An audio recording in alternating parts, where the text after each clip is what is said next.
था सियार, बदमाशों का सरदार। रोज एक किसान के झोंपड़े में घुसता, मटकी फोड़ता और मटकी में बना भात खाकर चला जाता। किसान परेशान हो गया कि भात कौन खा जाता है। एक दिन किसान खेत पर नहीं गया और छिपकर बैठ गया। दोपहर हुई, सियार आया और झोंपड़े में घुसकर भात खाने लगा। किसान ने ये सब देखा और कहा, यह तो इसी की करतूत है, इसे एक बार पकड़कर इसकी अच्छे से मरम्मत करूँगा। जैसे ही सियार बाहर जाने को निकला, किसान ने फंदा डालकर उसे पकड़ लिया और पेड़ की डाल पर उल्टा लटका दिया। सियार ने उल्टे लटक कर खूब झूला झूल लिया। जाते जाते किसान अपनी घरवाली से कहता गया, सुनती हो, आज हमें इस सियार को पकाकर खाना है। मैं कुछ ही देर में लौटकर आऊँगा और इसे काटूँगा। सियार ने सुना तो उसके होश गायब हो गए, लेकिन उसने हिम्मत से काम लिया। सोचा मरना तो है ही, देखूं किसी तरकीब से छुटकारा मिल जाए तो अच्छा है। किसान की घरवाली धान कूट रही थी। बार बार मूसल चला चला कर वह थक रही थी। मौका देखकर सियार बोला, माँ, तुम नाहक इतनी मेहनत क्यों करती हो? तुम्हारा सारा धान तो मैं ही कूट दूँगा। मुझे धान कूटने की आदत है। किसान की घरवाली सियार के कहने में आ गई। भोली जो ठहरी, उसने सियार की रस्सी खोल दी। सियार गंभीर बनकर धान कूटने बैठा। बैठे बैठे सोचता रहा, कब मौका मिले और मैं कब भागूं। किसान की पत्नी किसी काम से घर के अंदर गई और सियार 9-2-11 हो गया और दूर जंगल में बनी अपनी गुफा में जा पहुंचा। सियार को गया देखकर किसान की घरवाली रोने लगी। हाय राम, अब क्या होगा? वे खेत पर से आएंगे और कहेंगे कि ला मेरा सियार ला, तो मैं उनसे क्या कहूँगी? घर के अंदर रहने वाले एक चूहे ने उसका रोना सुना और अपने बिल से बाहर निकला और बोला, माँ, तुम क्यों रोती हो? सियार को तो मैं अभी लिवा लाता हूँ, तुम रोना बंद करो। किसान की घरवाली बोली, भैया, तुम उसे ला दोगे तो मैं तुम्हारा बड़ा एहसान मानूंगी, तुम्हें रोज़ भरपेट खाना खिलाऊंगी। चूहा बोला, माँ, तुम मेरी पूँछ से एक टोकनी बांध दो और उसमें खाने का सामान रख दो। घरवाली ने चूहे की पूँछ में एक टोकनी बांध दी और उसमें खाने का कुछ सामान रख दिया। अब चूहा शिकार की खोज में निकल पड़ा। जंगल में घूम घूम कर उसने सियार की गुफा को ढूंढ लिया। अंदर सियार सोया पड़ा था। सियार मारे डर के अपनी गुफा से बाहर निकला ही नहीं। कहीं किसान उसके पीछे पीछे चला आए और फिर से पकड़कर मारने लगे तो क्या होगा? अब सियार को भूख भी लगने लगी।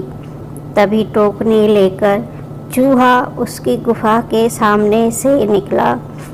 खाने की खुशबू से सियार के मुंह में पानी आने लगा। उसने गुफा से बाहर निकल कर देखा तो वहाँ उसे चूहा दिखाई पड़ा। बोला, ओहो, यह तो चूहा है, चलूं बाहर निकलूं और इससे खाना मांग लूं। सियार ने कहा, चूहे भैया, मुझे थोड़ा खाना दोगे? बहुत जोर की भूख लगी है।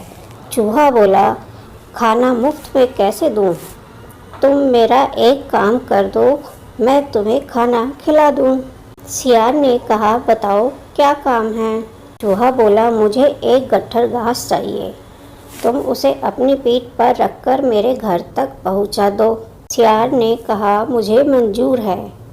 सियार की पीठ पर घास का गट्ठर रखकर चूहा और सियार दोनों चल पड़े। आगे आगे चूहा, पीछे पीछे सियार। कुछ दूर चलने के बाद चूहे ने 2 पत्थर लिए और वह उन पत्थरों को आपस में रगड़ने लगा। सियार ने पूछा, चूहे भैया, तुम यह क्या कर रहे हो?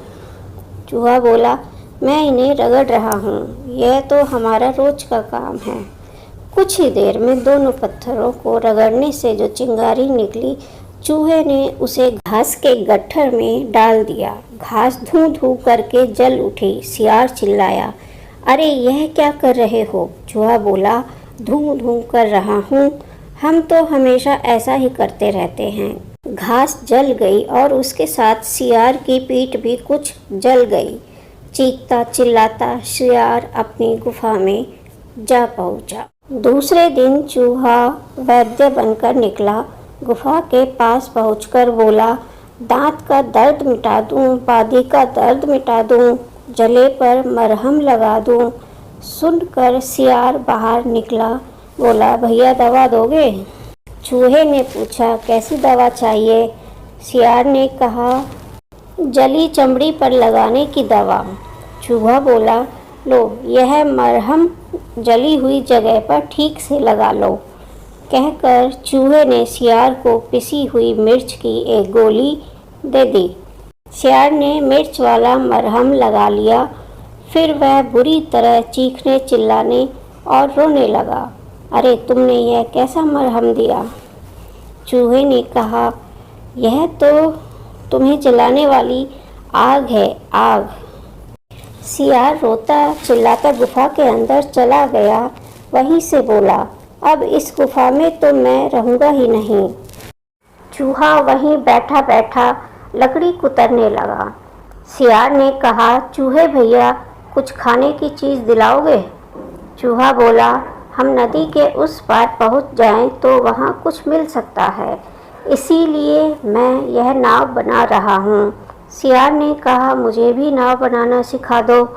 चूहा बोला, तुम उस घास की नाव बना लो। दोनों ने अपनी अपनी नाव नदी में डाल दी। कुछ ही दूर जाने पर घास वाली नाव डूब गई और सियार पानी में डुबकियां खाने लगा। चूहे की नाव पानी में तैरती रही और चूहा नाव में नाचता रहा।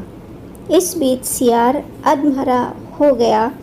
चूहे ने उसके गले में रस्सी डालकर उसे पकड़ लिया और घसीट कर घर तक ले आया। फिर किसान के घर जाकर उसकी घरवाली से बोला, माँ माँ, लो यह सियार हाजिर है, अब तुम रोना मत।